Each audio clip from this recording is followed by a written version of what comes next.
The Afro Argentines are black immigrants from Africa who were enslaved in Argentina in the 18th century.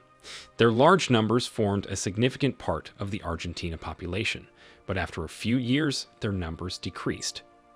In 1778, according to a census carried out by the Spanish Council, it was discovered that the Afro Argentines were about 37% of Argentina's population. Many years later, they dropped to about 15% of the total population, and now Argentina is currently the whitest country in South America. Due to the limited population of the Afros, it's almost impossible to find them in notable careers such as sports, journalism, politics, and many more. In this video, we are going to be talking about the Afro Argentines and what led to their reduction and eradication in Argentina. Let's dive right in. Their history. In the 16th century, black people were captured from their homelands in Africa and enslaved with their feet and hands chained. Some were from Cape Verde Islands, while the majority were from ethnic groups speaking Bantu languages, from territories, which comprise Angola, the Democratic Republic of Congo, and the Republic of Congo. There were a few Yoruba and Iwe. In the 1600s, according to an estimate, 12 million African slaves got to Latin America through slave ships. But while passing through the Atlantic, about 10 to 15% of the captured slaves died, and many more died during the process of enslavement while traveling through the interior part of Africa. There's a record of about 40 deaths for every 100 slaves who successfully reached the New World. Some of these black men were captured and taken to Buenos Aires, which is the capital of Argentina. Their main commercial activity at the time was trading slaves for money. The slaves were forced to work in agriculture, livestock, domestic activities, and crafts. In urban areas, most slaves made handicrafts for sale, while the revenues earned went to their masters' pockets. The Buenos Aires neighborhood of San Telmo and Montserrat had a large number of slaves, although most were later sent to the interior provinces. Due to the profit earned from the business, the slave trade industry became prominent, and about 70% of the trading activities in Buenos Aires involved capturing and importing slaves from Africa. Soon, it became a legalized trade in the country. In 1778, a census conducted by Juan José Salcedo of Vartes showed that there was a large number of blacks in regions where there were a lot of agricultural products. The percentage of blacks was about 50% of the total population, and this number continued to increase because of the continuous importation of slaves. In 1813, the slave trade business came to an end, but slavery itself continued until it was abolished in 1853. The Afro-Argentine culture in Argentina has a rich and complex history that dates back to the era of the Atlantic slave trade.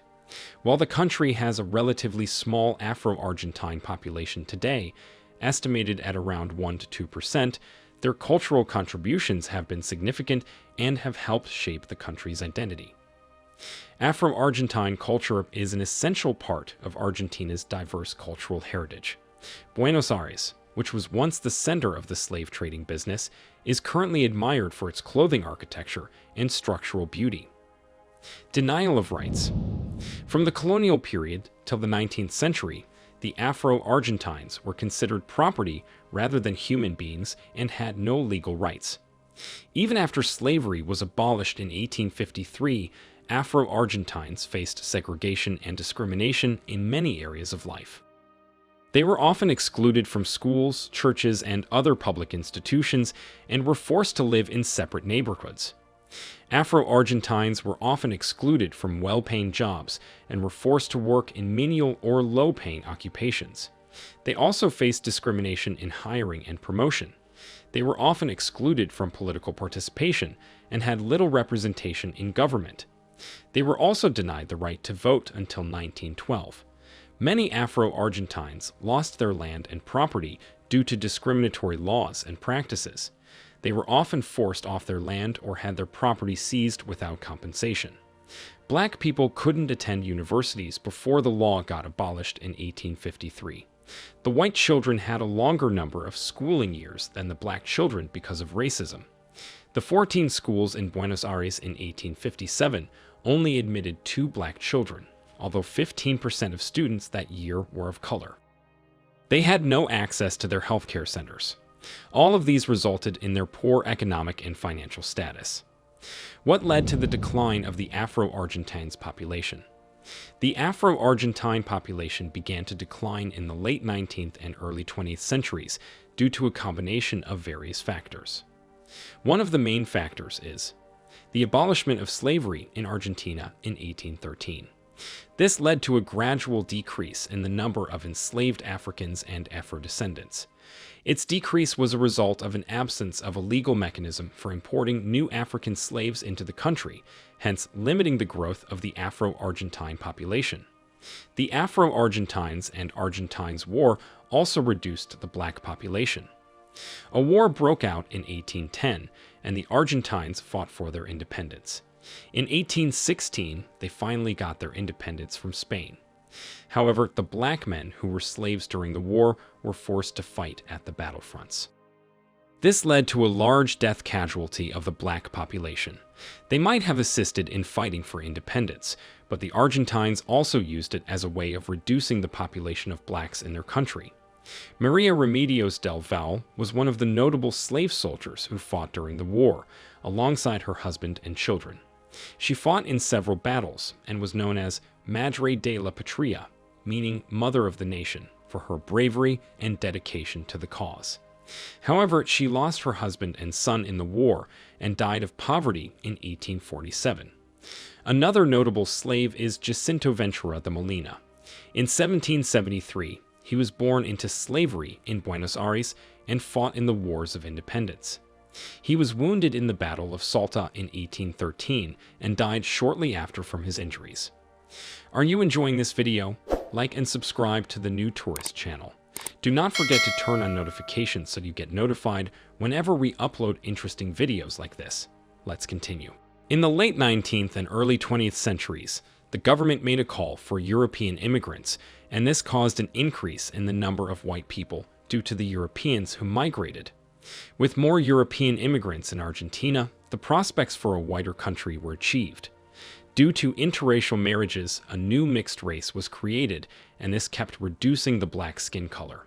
The European immigrants affected the labor market, with former slaves and their descendants facing increased competition for employment. There was a rise in economic competition, combined with racial prejudice and discrimination. Deteriorating health conditions was another major factor that led to their decrease in population. In 1864 and 1871, the Afro-Argentines lost a higher percentage of their population to cholera and the yellow fever epidemic, respectively. Many Afro-Argentines lived in precarious conditions, with limited access to basic services such as clean water and sanitation. Moreover, they faced discrimination and social exclusion, which limited their access to medical care and other resources that could help them prevent or treat the disease. They often had to rely on traditional medicine and home remedies, which were not always effective in treating the disease. This led to most of their deaths. The whitening cream and interracial marriages. As a result of the loss of black men in the 1810 war and the diseases, black women became the larger part of the Afro-Argentine population. This largely contributed to the rise of interracial marriages in Argentina. There were few black men, so the black women were left with two choices: to get married to an Argentinian man or contest for the few African men who were still alive. Most of the women chose the first option, while some chose the latter. These Afro-Argentines sought interracial marriages to climb up the social ladder because they felt they had no other alternative in the face of discrimination they got. To have a better life and enjoy citizenship rights, they had to opt for an option to make their offspring white.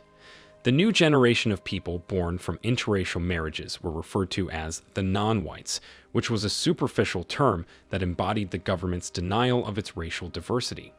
If Argentina's current population were to be studied, it would be noticed that the non-whites population is higher than both the pure blacks and the whites population.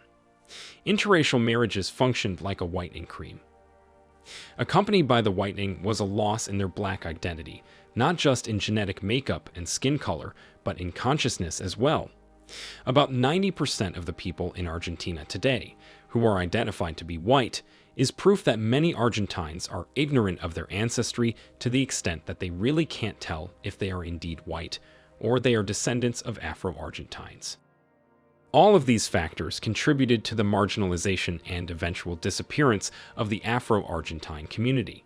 Today, Afro Argentines make up a very small percentage of the overall population, estimated to be around 1% or less, and their cultural and historical contributions to Argentina are often overlooked and underrepresented.